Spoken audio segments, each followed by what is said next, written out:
Bonjour et bienvenue sur Chef. Je suis Sophie Plumer, votre hôte.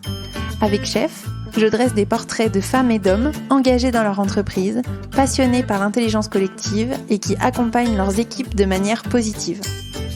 Chef, c'est le podcast de ceux et de celles qui sont convaincus que, comme moi, bienveillance et performance sont indissociables.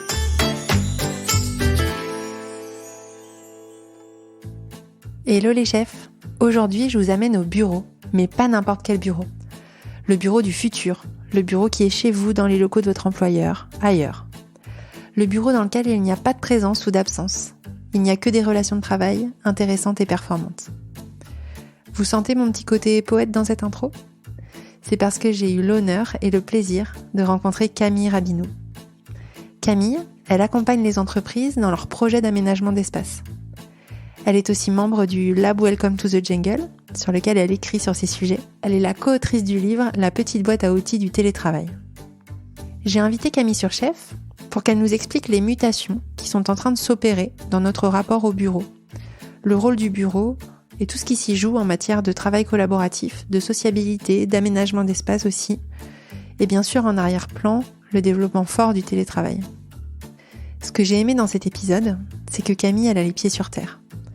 Quand je dis que je vous emmène dans le bureau du futur, c'est un futur qui est accessible, dont nous sommes les acteurs.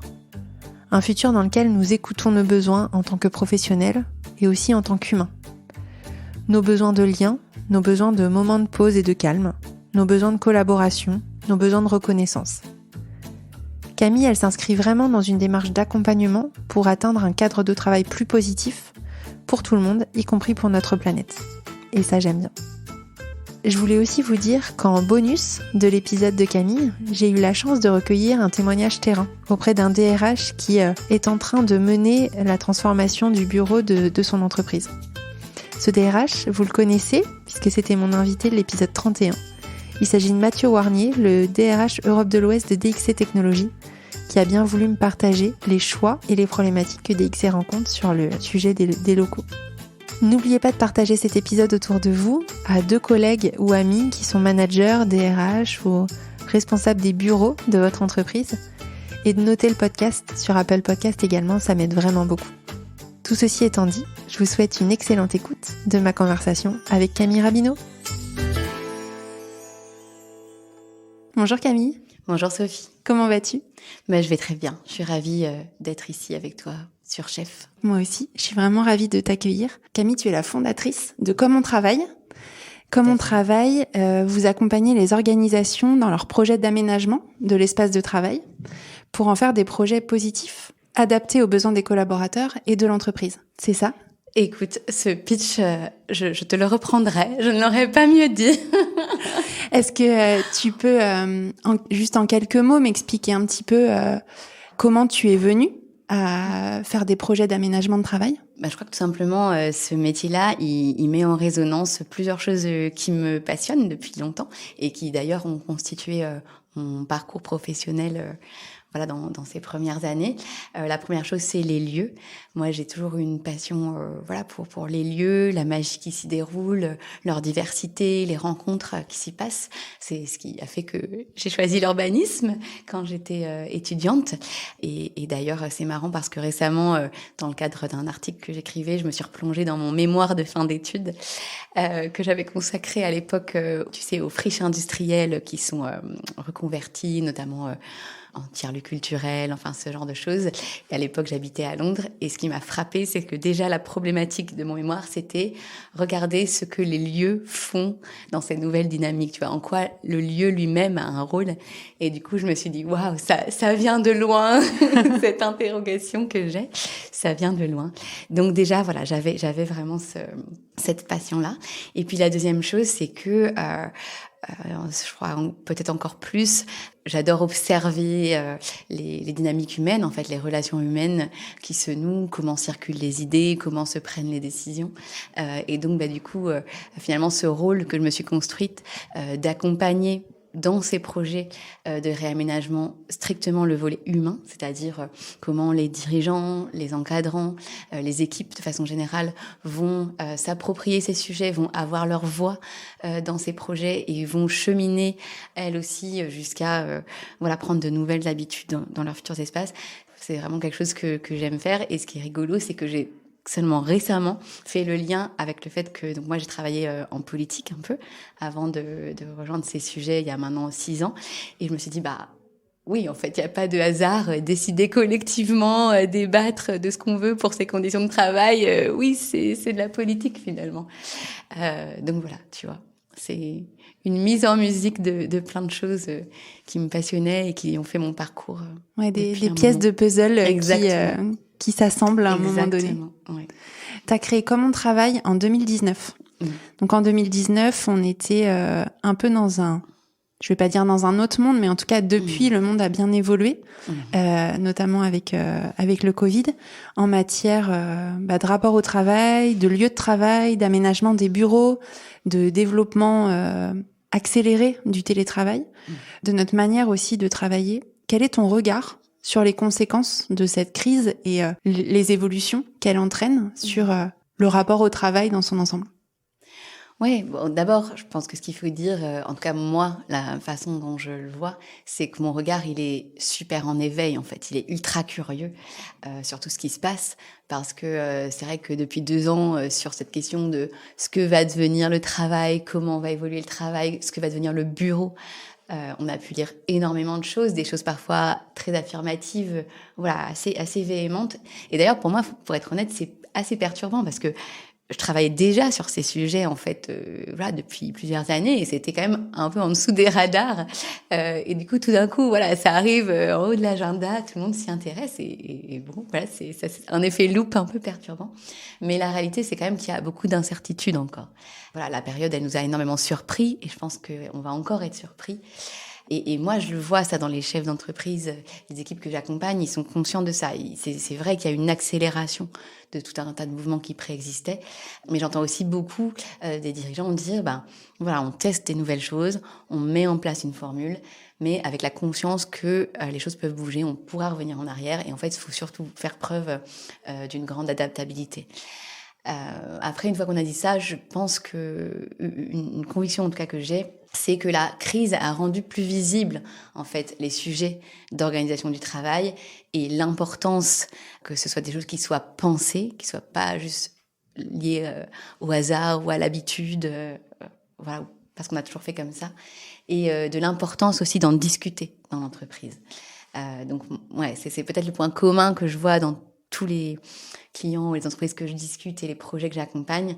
Certes, toutes vont pas aller vers le même modèle. Certaines seront plus flexibles, plus volontaristes, peut-être sur quelque chose de très fondé sur le télétravail. Peut-être certains mettront en place des projets d'aménagement de bureaux, plus ambitieux, peut-être plus moderniste, je ne sais pas comment l'appeler, mais en tout cas, toutes veulent s'emparer de ce sujet, d'un travail avec une certaine dose de flexibilité, et tous sont conscientes que c'est tout le fonctionnement collectif qui est à revoir et à repenser à l'aune de ça. Ok. Est-ce que tu as l'impression que les questions sur lesquelles tu travaillais avant la crise, finalement, sont toujours là, mais beaucoup plus de monde se les pose, et où est-ce que tu as l'impression que des nouvelles questions ont émergé? Honnêtement, je pense les deux. Le télétravail existait déjà, évidemment, surtout il était en développement bien avant la crise. Faut se rappeler qu'il y avait eu déjà des épisodes marquants, comme des grèves, ce genre de choses, des intempéries aussi, je me souviens, je ne sais plus en quelle année, des grands épisodes de neige qui avaient pas mal aussi donné un coup d'accélérateur au télétravail. Donc déjà, c'est d'ailleurs ce qu'on dit à propos de beaucoup d'autres tendances. On a été plus sur une accélération que sur une rupture. Par contre, je crois quand même qu'il y a des nouveautés, notamment les questionnements que se posent les entreprises, qui résultent justement de ce passage à l'échelle, en fait. Du fait que tout d'un coup, c'est pas peut-être 20%, 30%, 50% des salariés qui se sont mis à télétravailler peut-être un jour, mais c'est peut-être 100% qui se sont mis à le faire toute la semaine. Alors certes, c'était peut-être juste un épisode, c'était forcé, tout ce qu'on veut. Mais ça a ouvert tout un tas de questionnements.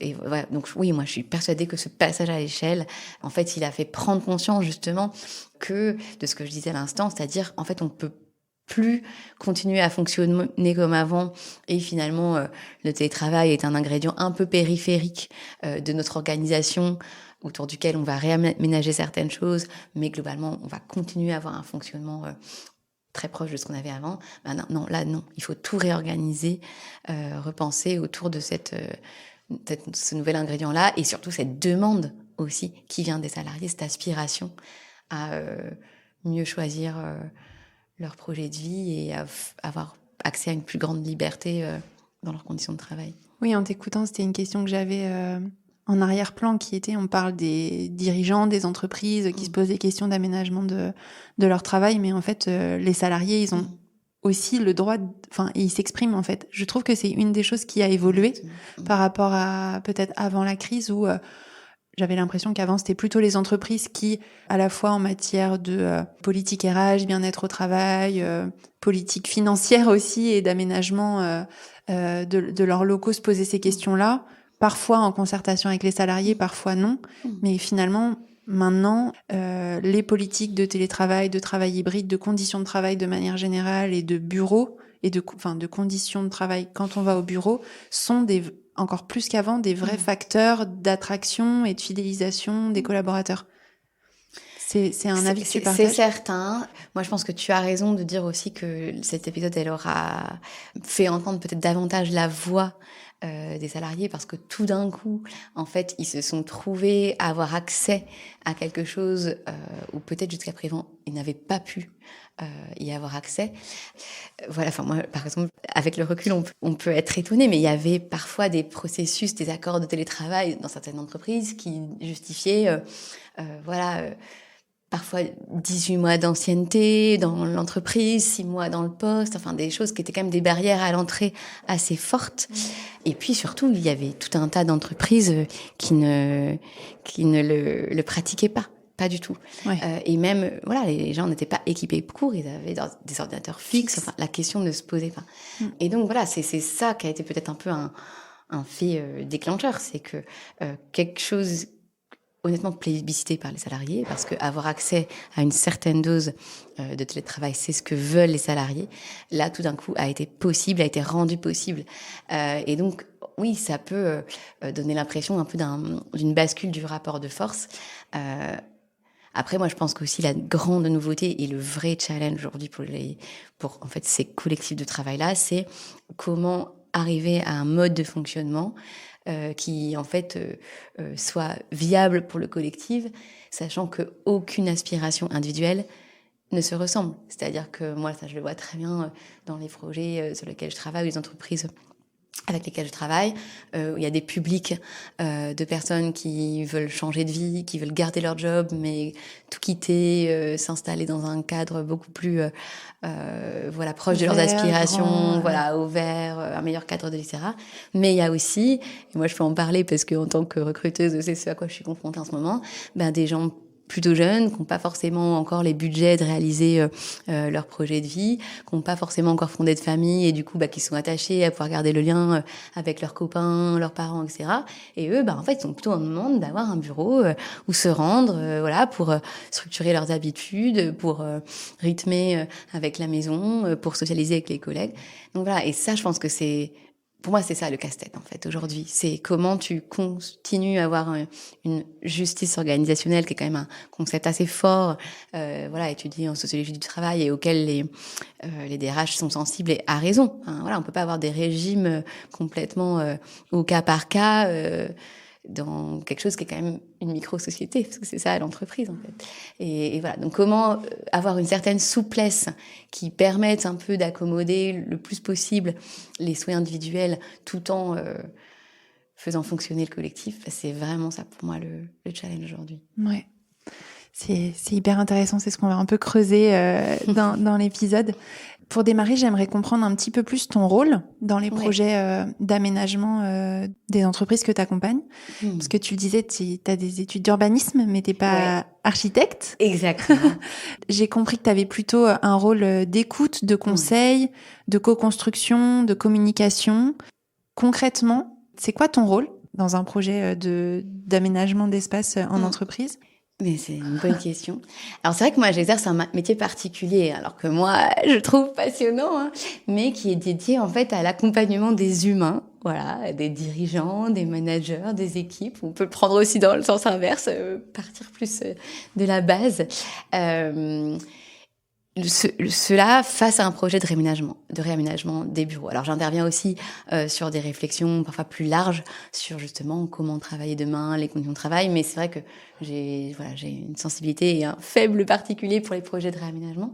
Et tu l'as dit, moi je suis pas architecte d'intérieur, donc c'est pas moi qui dessine, qui va évaluer la faisabilité technique des projets, qui va imaginer des univers créatifs, dans lesquels on va pouvoir se projeter ou se dire waouh. Voilà, moi je suis pas l'effet waouh. Ça c'est malheureusement, faut l'admettre.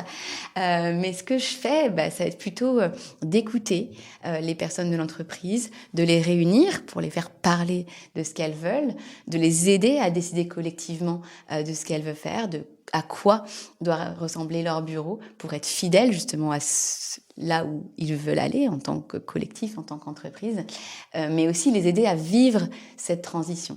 Parce que ce qu'il faut savoir, c'est que souvent, pas toujours, mais quand même le plus souvent, il s'agit de projets qui sont longs, 2 ans, 3 ans, 4 ans. On touche parfois à quelque chose de physique, le temps de la construction, faire sortir de terre un immeuble, ça prend du temps. Et donc il faut accompagner ce projet qui va être long et dans lequel on n'arrive pas forcément tout de suite à se projeter. Et puis surtout, dans 100% des cas, ce sont des sujets sensibles parce qu'on vient toucher aux conditions de travail et donc physiquement, mais aussi symboliquement à la place de chacun dans l'entreprise. Donc c'est très fort et ça peut être très brutal pour des gens qui ont toujours connu une certaine configuration spatiale, qui ont pris leur marque physiquement et à nouveau aussi symboliquement, c'est son espace. En tout cas, ça peut être vécu comme ça. Et du coup, pour moi, le fait d'être dédié uniquement à ça, c'est-à-dire à ce côté humain, ça aide énormément à avoir une écoute authentique et une attention à ce vécu-là, parce que justement, je vais pas du tout être tributaire des aspects techniques, des considérations esthétiques ou techniques. Et elles sont nombreuses dans des projets comme ça. Donc, et je le vois, d'ailleurs, mes clients me disent souvent, parce que je travaille quand même essentiellement main dans la main avec des architectes qui peuvent dire et faire l'équivalent de ce que je fais, mais c'est vrai que souvent j'entends que cette complémentarité elle apporte quelque chose parce que justement moi je vais pouvoir être complètement dédiée à ce travail d'écoute, de compréhension, de retraduction de ce que veut le collectif et d'accompagnement. Et une chose est sûre, c'est que quand vous avez vos beaux bureaux et que tous les jours les clients viennent et disent waouh, on va pas penser à tout l'accompagnement qu'il y a derrière, mais plutôt au bel espace, à la belle lumière et au joli mobilier.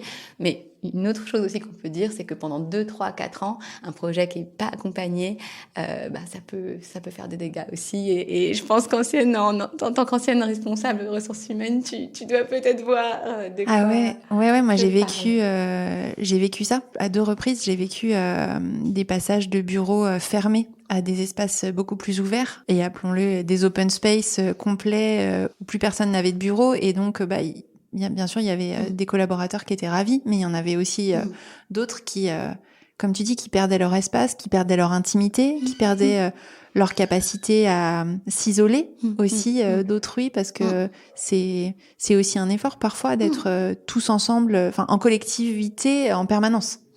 Donc ça, c'était pas évident. Et puis j'ai aussi vécu un passage de bureaux pour certains de grands bureaux où ils étaient seuls et où ce grand bureau et la taille du bureau, la forme du bureau, le positionnement de leur bureau individuel dans l'entreprise étaient synonymes de la place qu'ils avaient dans la hiérarchie et le statut et de tous les efforts qu'ils avaient fait pour en arriver là. Bien sûr. Et quand du jour au lendemain, on leur dit tu te retrouves sur un open space comme celui qui est arrivé hier ou le stagiaire, et psychologiquement, il joue des choses très importantes, très intérieures aussi, et ça peut vraiment faire des dégâts c'est évident.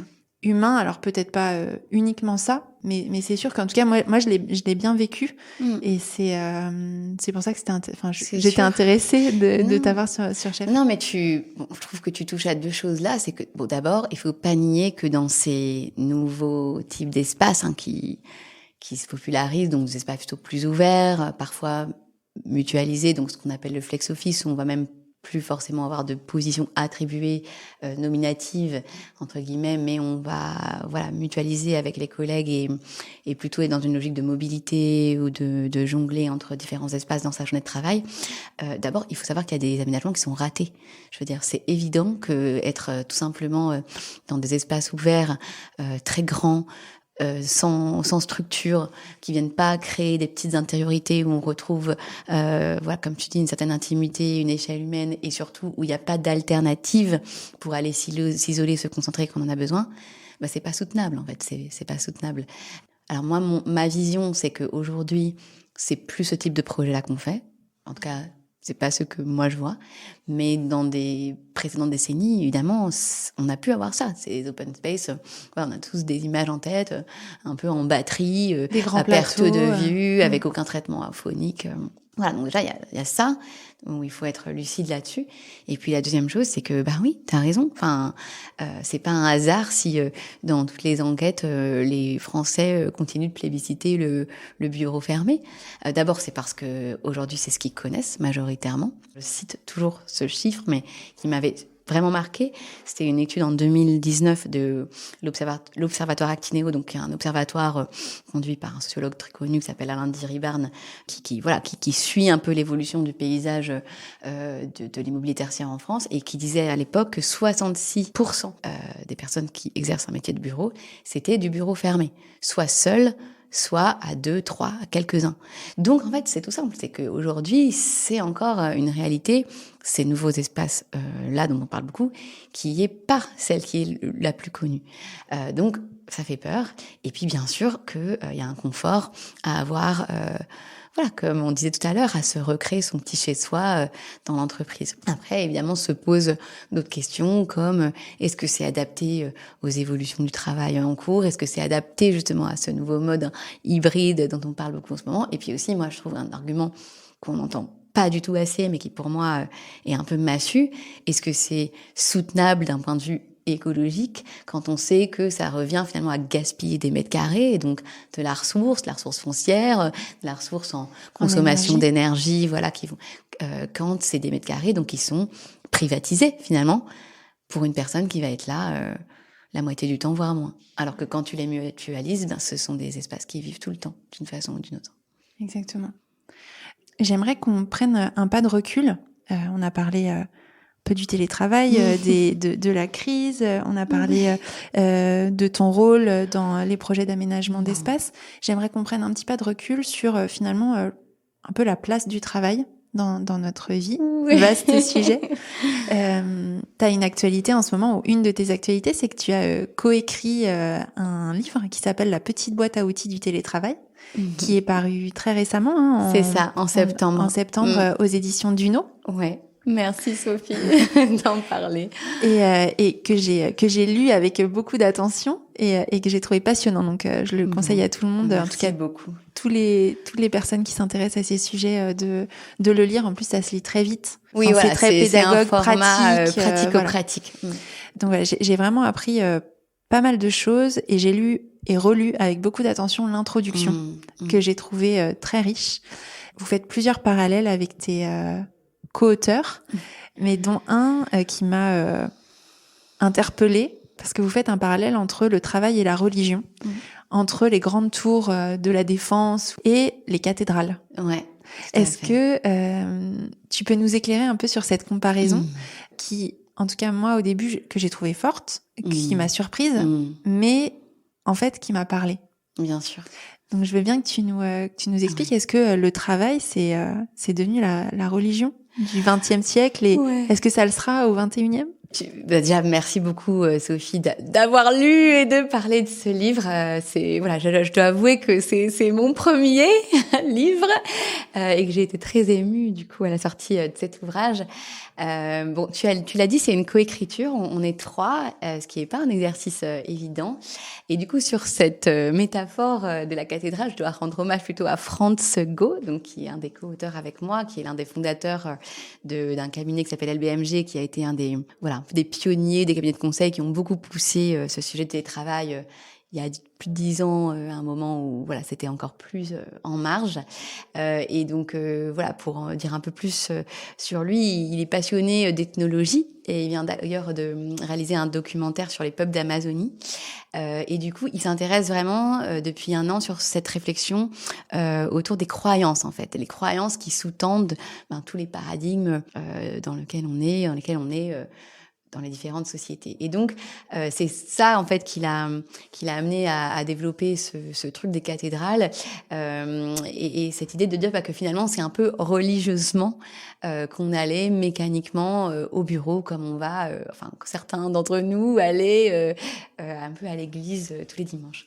Et c'est vrai que dans son discours, c'est surtout, alors je ne veux pas travestir, mais c'était surtout de la culture du présentiel, en fait, dont il s'agissait, cette assimilation à ce rituel un peu désuet, de dire, mécaniquement, on y va, unité de lieu, unité de temps. Mais tu as raison, cette image, elle est très forte.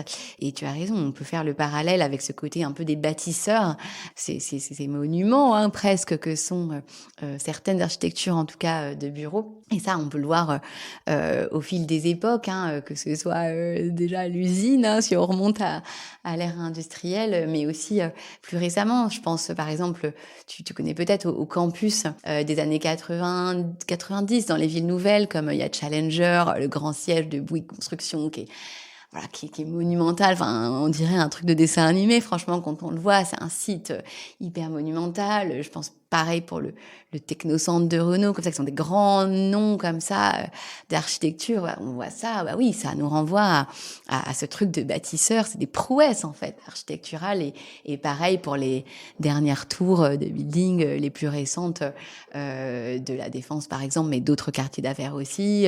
Avec maintenant, en plus, ce qui est drôle, ce focus justement sur le bâtiment propre et les prouesses aussi technologiques qui vont avec cette recherche-là. C'est vrai qu'on peut se demander finalement, surtout dans une culture européenne, on a moins ce truc du building, notamment de logement qu'on peut avoir en Amérique par ailleurs. On peut se demander finalement pourquoi chez nous, cette architecture de l'extraordinaire, un peu, elle se cristallise sur la fonction de travail, quoi. C'est vrai que c'est intéressant. Mais je crois que tu as raison, il y a aussi derrière ça la question de la religion travail.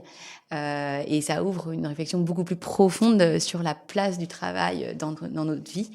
Et ce qui est intéressant, c'est que paradoxalement, dans la période qui vient de s'écouler, on a vu un peu le temps des premiers mois, un peu dans cette période de sidération dans laquelle on était tous, le travail s'effaçait derrière les loisirs, la vie privée, parce qu'il y a eu un peu comme ce temps suspendu au tout début, où de force, en fait, l'activité a dû ralentir.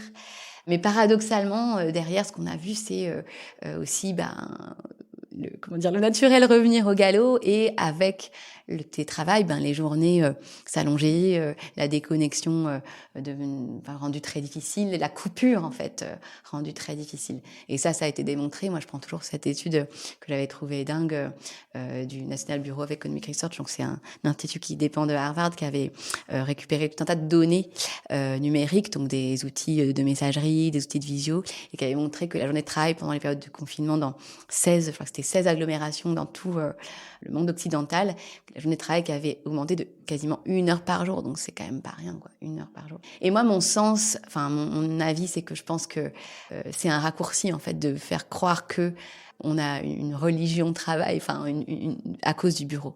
Je pense que c'est pas du tout ça, et qu'on n'a pas besoin du bureau pour vouer un culte au travail. Mais par contre, et on le voit justement avec ce truc de difficulté à déconnecter quand on est en 100% télétravail. Mais par contre, ce que je pense, c'est que le fait d'avoir moins de bureaux, va poser avec plus de force cette question de la place qu'on accorde au travail, parce que justement, malgré tout, le fait d'aller au bureau met en scène certaines choses qui se jouent dans le travail fait qu'on a des socialisations qui se font beaucoup dans le travail. Et donc, si on a moins ça, eh ben, peut-être ce sera quand même une invitation justement à socialiser à l'extérieur, à trouver de nouveaux canaux d'accomplissement de soi. Donc, je pense que voilà, ce serait un raccourci de dire que notre lien très fort, parfois excessif, au travail est causé par le bureau. Mais par contre, je pense qu'en effet, s'éloigner du bureau peut nous ouvrir vers une société peut-être moins dépendante du travail, qui sait. Pour rebondir avec ce que je disais au tout début, là où il faut être hyper en veille et quand même avoir un regard un peu observateur sur tout ça, c'est qu'en fait, les choses sont très complexes. C'est-à-dire qu'en réalité, on a besoin de socialiser avec ses collègues pour faire un travail en commun. C'est-à-dire que moi, je suis un peu irritée quand j'entends des discours qui assimilent justement tout ce relationnel-là à simplement de la politique, de la représentation, ou entre guillemets un peu quelque chose de factice ou de calculé. Je pense que c'est pas du tout ça. Je pense que c'est simplement humain, qu'on ait besoin pour tendre collectivement vers un but commun et pour coopérer, de se connaître. Enfin, c'est tout simple. Et moi, il se trouve que là, j'ai fait, dans le cadre d'un travail personnel, beaucoup d'interviews avec des salariés sur justement quel est ce rôle du bureau. Ok, on a compris maintenant, on peut s'en détacher, on peut s'en passer, ça ne menace pas l'efficacité productive, mais donc quel est vraiment le rôle? Et en fait, un truc qui ressort beaucoup, c'est que quand on se passe du bureau, on connaît beaucoup moins ses collègues. On va pas prendre le temps d'avoir des discussions, de savoir par exemple s'ils ont des enfants, voilà, quels sont leurs loisirs, leurs hobbies, quels sont leurs centres d'intérêt. C'est quelque chose qui vient beaucoup moins naturellement. Et c'est pas quelque chose qui peut être critique pour le fonctionnement de l'entreprise, mais c'est quelque chose qui aide quand on a des dossiers à traiter en commun, des urgences, des crises, etc. Donc, voilà, tout ça pour dire que, oui, c'est super si, grâce à ce travail un peu plus à distance, ça nous ouvre, en effet, vers d'autres choses, parce qu'en effet, tout miser de notre épanouissement sur le travail, c'est peut-être dangereux. Et pour autant, on a aussi besoin, en tout cas, si on est indépendant, c'est peut-être autre chose. Et quoique, moi je dis toujours, j'ai jamais été connectée à autant de monde que depuis que je suis indépendante.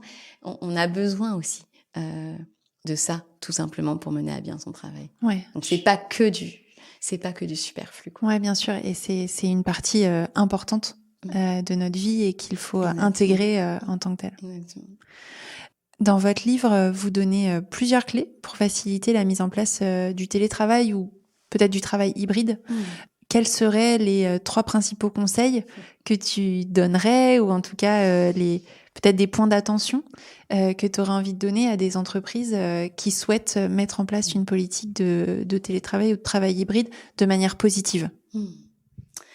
Tu le sais, la partie meilleur conseil n'est pas ma partie préférée, parce que je trouve ça toujours difficile de donner une réponse un peu, une recette un peu universelle qui serait plaquée.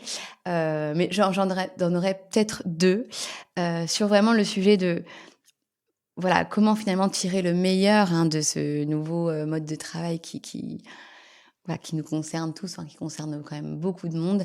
Je pense que vraiment en faire une opportunité de discussion. On l'a un peu déjà évoqué, mais de discuter du travail en commun. On le sait, tous les modèles d'analyse du bien-être au travail, de qualité de vie au travail, mettent l'accent sur ça, en quoi c'est un facteur important de pouvoir tout simplement faire du travail, des conditions dans lesquelles il s'exerce, un sujet de discussion dans l'entreprise. Et ça, j'aurais envie de dire même le faire, mais le faire vraiment. Pas juste organiser des temps d'échange, des ateliers comme je peux en animer beaucoup, mais écouter vraiment ce qui se dit et en tenir compte, ce qui est plus dur. Je pense que, comme on disait au début, cette nouvelle organisation-là, elle vient tout re-questionner dans les processus, dans les façons dont se prenaient les décisions, dans les routines qu'on avait de se réunir, de faire circuler l'information. Et donc il y a peut-être le premier truc, c'est vraiment faire une opportunité de discuter du travail. Et ça, moi, ce que je peux te dire dans mon expérience aussi, pour reboucler, tu me disais tout à l'heure, tu me demandais quel était mon rôle. moi, ce que je peux voir, en tout cas, c'est que quand on donne la parole aux salariés de façon vraie, d'abord, c'est quelque chose qu'ils n'ont pas forcément l'habitude de faire dans toutes les cultures, dans tous les secteurs. Et donc, ils sont reconnaissants de ça. Et moi, vraiment, je l'ai vécu. Hein, des salariés qui viennent me remercier. Alors, bon, déjà, c'est pas forcément moi, hein, c'est déjà l'entreprise qui le décide, qui décide de le faire. Voilà, je crois que c'est vraiment un beau geste qu'on peut faire en direction de ces salariés, de les laisser co-construire voilà, en équipe d'une part, mais il y a aussi des sujets qu'on peut voilà, faire discuter au niveau de l'entreprise. Voilà, je crois que c'est vraiment ça que j'ai envie de dire avant tout. Ouais. Ça fait le lien avec dans Chef là depuis le début de la saison 2, mais même dans les épisodes précédents, je parle beaucoup d'écoute.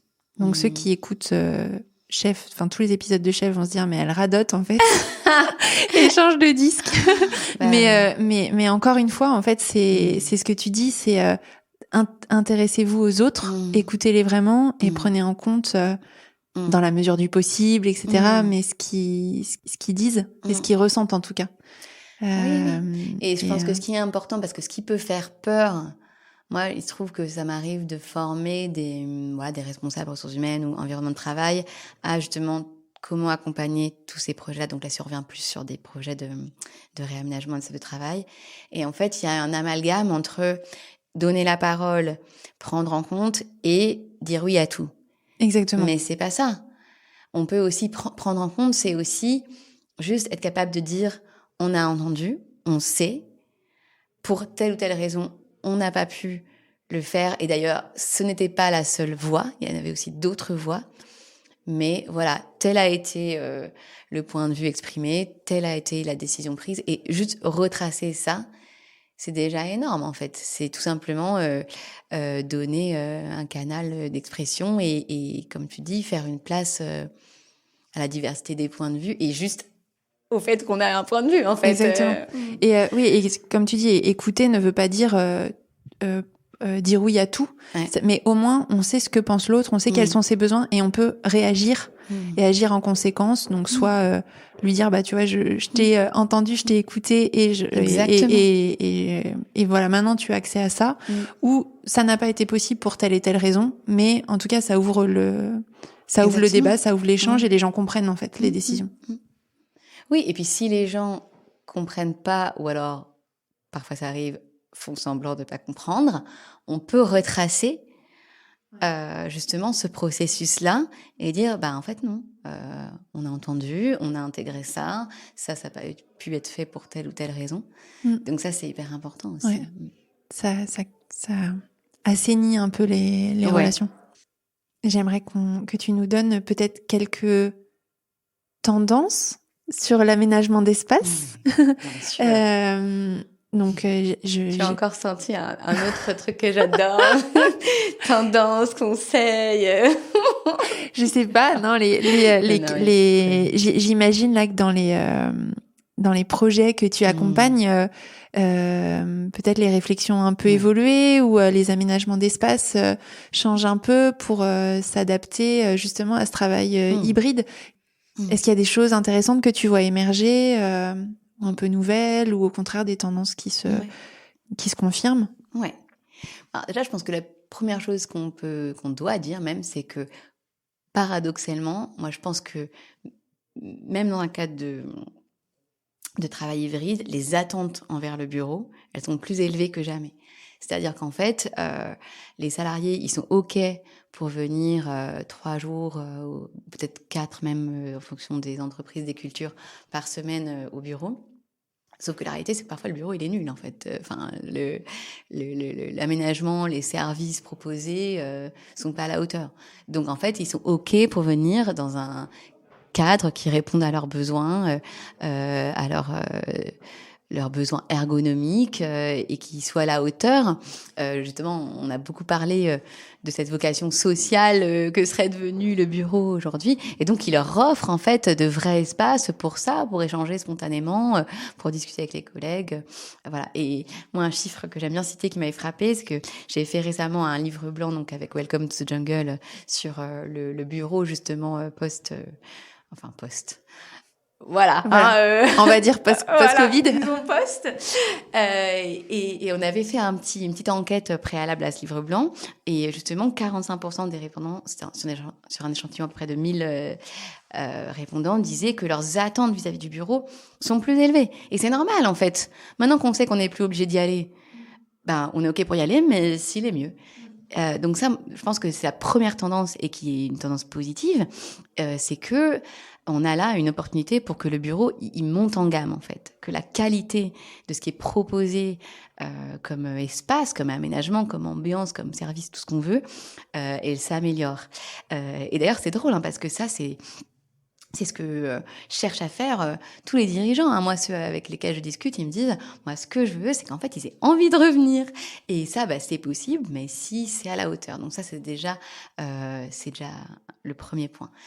Après, sur plus dans le détail, les aménagements qu'on observe, évidemment, là, on est sur l'accélération des tendances qui préexistaient, c'est-à-dire ce qu'on appelle l'aménagement par les usages, le fait de diversifier les types d'espaces auxquels un salarié va avoir accès sur sa journée de travail, et dans lesquels il va pouvoir piocher, jongler au fil de ses besoins.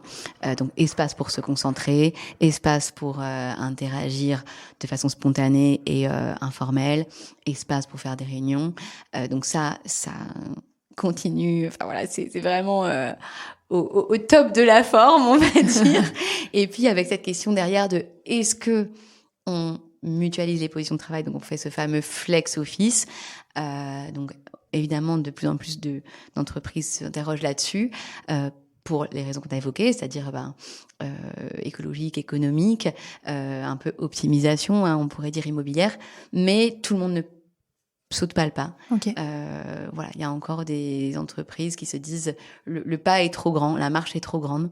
Moi, j'ai des clients, par exemple, qui vont préférer se dire on va intervenir sur tous nos espaces partagés, vraiment les faire monter en qualité, les mettre au goût du jour, les équiper pour qu'ils puissent fonctionner justement avec des personnes connectées à distance, etc.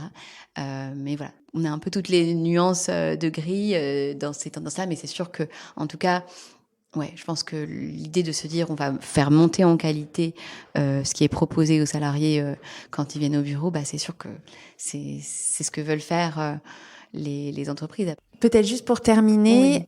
J'aimerais qu'on aborde le sujet du management. Est-ce que le travail hybride fait en sorte que les dynamiques d'équipe ne sont plus les mêmes, les dynamiques d'entreprise ne sont plus les mêmes? Parfois, on est, je sais pas, dans une équipe de 10, on va faire une réunion, on va être 5 en présentiel, 5 à distance. Les interactions avec les uns les autres sont bien sûr différentes et je trouve beaucoup plus variées et diversifiées que quand on était soit tous au bureau, soit tous en télétravail finalement. C'est aussi plus compliqué parfois de créer un sentiment d'appartenance avec l'éloignement entre... même t'as des collaborateurs qui viennent peut-être tous les jours, mais t'en as aussi qui viennent qu'un jour, 2 jours par semaine, ou même de manière encore plus éloignée. Donc, est-ce que tu observes des bonnes pratiques, ou toi-même tu as une sensibilité qui pourrait aider les chefs qui nous écoutent à bien gérer ces dynamiques collectives en étant parfois à distance, hybride. Parfois en présentiel?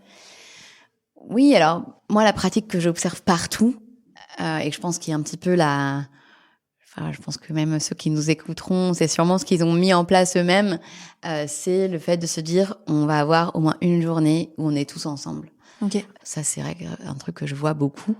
Après, voilà, si on voulait aller un peu plus loin, moi, j'aurais tendance à dire que ce qu'il faut essayer de chercher, en fait, c'est un fonctionnement qui soit, en fait, dans lequel la question de qui est là et qui est à distance soit transparent, en fait, pour le fonctionnement de l'activité. C'est-à-dire que ça n'impacte pas, ça ne gêne pas. Et donc là, voilà, on arrive dans quelque chose de beaucoup plus ambitieux, où il faut repenser totalement déjà nos façons de nous réunir, de faire un peu, un peu la diète des réunions, de se dire, OK, lesquelles nous apportent vraiment de la valeur, et donc on va exiger des personnes qu'elles soient vraiment là, connectées, soit dans la salle ou soit connectés via un outil. Et quel sujet pourrait être traité différemment et sans passer par cette exigence de réunion. synchronisation. Voilà. Je pense que c'est la première chose à faire parce qu'on a vu. En fait, ça sera un gain pour tout le monde. Ce sera un gain pour tout le monde. Ce sera un gain pour les gens qui sont à distance et qui s'épargneront une journée de visio derrière un écran. Et on a vu à quel point ça pouvait être insupportable. Et ce sera un gain pour les gens au bureau qui pourront se consacrer plutôt à des échanges informels, à voilà vraiment de la relation humaine plus riche qu'une réunion qui parfois n'est pas toujours ce qu'il y a de plus riche, ni efficace, ni riche d'un point de vue humain. Donc, je dirais déjà ça. Et puis, pour rendre le fonctionnement vraiment transparent, à la question de qui est distant et qui est présent, je pense aussi que les outils, moi aujourd'hui, on a gagné là-dessus avec la période dans des outils collaboratifs en ligne qui permettent de travailler ensemble en faisant complètement abstraction de cette question de la coprésence ou pas. Voilà, moi aujourd'hui je pourrais plus m'en passer, que ce soit voilà des tableaux blancs virtuels pour des réunions, que ce soit des outils de messagerie instantanée ou de partage. Enfin, voilà, je pense que là-dessus, moi j'aurais vraiment envie de dire, plutôt que de commencer à mettre des règles un peu contraignantes de tout le monde est là tel jour, et si t'as ça, tu dois revenir, et si t'as ce type de rendez-vous, tu dois revenir, plutôt se dire non. En fait, ce fonctionnement, il est là. Et un truc que j'entends aussi, c'est les managers ont peur de se retrouver à ne faire que gérer le télétravail. Ouais. Que gérer, de dire, OK, qui vient quand, toi, tu pars quand. Ça devient un poids, ça devient infernal.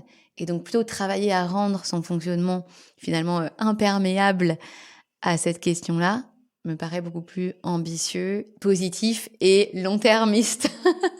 Ouais, t'as raison. Merci beaucoup Camille. Merci à toi Sophie. Où est-ce qu'on te retrouve? Quelle est la suite pour toi si on est intéressé par l'aménagement d'espace ou aussi par tout le contenu que tu produis? Parce que tu le disais tout à l'heure, tu es dans le lab Welcome to the Jungle, on n'en a pas parlé. C'est vrai. Ouais, j'ai cette chance-là. Alors, j'essaye de produire le plus de contenu possible. Donc, j'ai un site internet qui s'appelle Comme on travaille, comme ça se prononce, tout attaché.fr, sur lequel on peut s'abonner aussi à une newsletter qui s'appelle Work and the City. Vous l'aurez compris, mes deux passions dans la vie. Voilà, là, j'essaie de reprendre un peu plus de régularité sur cette newsletter et j'ai écrit pas mal de contenu pour Welcome to the Jungle. Donc, j'ai une page Camille Rabineau, Welcome to the Jungle, où j'ai écrit par exemple sur comment le télétravail va faire changer nos logements. J'ai écrit récemment justement sur le sujet des friches industrielles. Voilà. Donc, beaucoup d'endroits pour lire ma passionnante prose. On te souhaite beaucoup de succès. Je te souhaite beaucoup de succès pour la suite. Merci. Surtout beaucoup d'intérêt. Et chef. Merci Camille. Au revoir Sophie. L'heure du débrief a sonné. Je vous partage mes 3 apprentissages suite à mon échange avec Camille. Ce ne seront sûrement pas les mêmes que les vôtres, et c'est parfait comme ça. Dites-moi ce que vous retenez de mon échange avec Camille. C'est super intéressant pour moi de partager les points de vue avec vous et de savoir ce que vous retenez des épisodes de Chef. Donc vraiment, dites-le moi sur les réseaux sociaux, sur Instagram, sur LinkedIn ou en dessous de la newsletter que je publie tous les vendredis et qui s'appelle Dieu merci, c'est vendredi. Bon, venons-en aux apprentissages. Le premier apprentissage, pour moi, c'est que le bureau, ça a une place importante dans nos vies professionnelles. Et comme tous les éléments importants, en fait, les changements doivent être accompagnés. Et le rôle de Camille, cette posture d'écoute, de facilitatrice, de pédagogue, c'est un vrai facteur clé de succès pour les projets d'aménagement de locaux ou tout changement d'habitude qu'on amène lié aux locaux, lié au bureau, lié à notre cadre de travail. Donc je trouve que c'est vraiment une bonne pratique. Pensez-y pour vos projets, faites appel à des gens comme Camille ou alors nommez une personne en interne pour accompagner et faire le lien entre les collaborateurs et la direction du projet. Ensuite, en écoutant Camille, j'ai pris encore un peu plus conscience que finalement, le développement du télétravail interroge sur la valeur du bureau et sur la manière dont on s'en sert. La majorité des collaborateurs se sont quand même aujourd'hui organisés pour être bien installés chez eux, en télétravail, ou proche de chez eux. Et donc l'expérience que nous avons quand nous nous déplaçons, cette expérience, elle doit être à la hauteur de l'effort que nous fournissons. À la hauteur en termes de confort, en termes d'outils, mais aussi en termes de possibilité d'avoir des moments d'équipe de qualité, de convivialité, de flexibilité aussi de l'espace. J'ai échangé d'ailleurs l'autre jour avec un manager qui me disait qu'aucune salle de réunion dans son entreprise ne permettait vraiment de faire un moment d'équipe un peu sympa à plus de 5 personnes. Sauf que c'était une catastrophe pour lui parce qu'en fait, ils sont 7 dans son équipe et ils ont vraiment besoin de se retrouver. Le dernier apprentissage, c'est l'organisation de la collaboration de manière hybride entre distanciel et présentiel. Beaucoup de managers me disent qu'ils galèrent parfois parce que quand ils organisent par exemple des réunions d'équipe, il y a toujours un membre qui n'est pas là, qui est à distance ou au contraire qui est dans les bureaux et du coup ça crée des rythmes très différents. Et finalement la réponse de Camille à ça, c'est de dire organisez-vous, créez des réunions, des rituels d'équipe où peu importe le lieu où vous êtes, c'est transparent pour tous les participants à la réunion. Alors j'ai bien conscience que ça demande parfois un peu d'adaptation en matière d'animation, de fiabilité des outils ou autre, mais je me dis qu'au moins on a la cible et ça facilite l'identification des axes d'amélioration pour atteindre cette cible du sans couture en fait. Je m'arrête là pour aujourd'hui, j'espère vraiment que cet épisode vous a plu. Je vous retrouve jeudi prochain pour un nouvel épisode. D'ici là, portez-vous bien. Kenavo!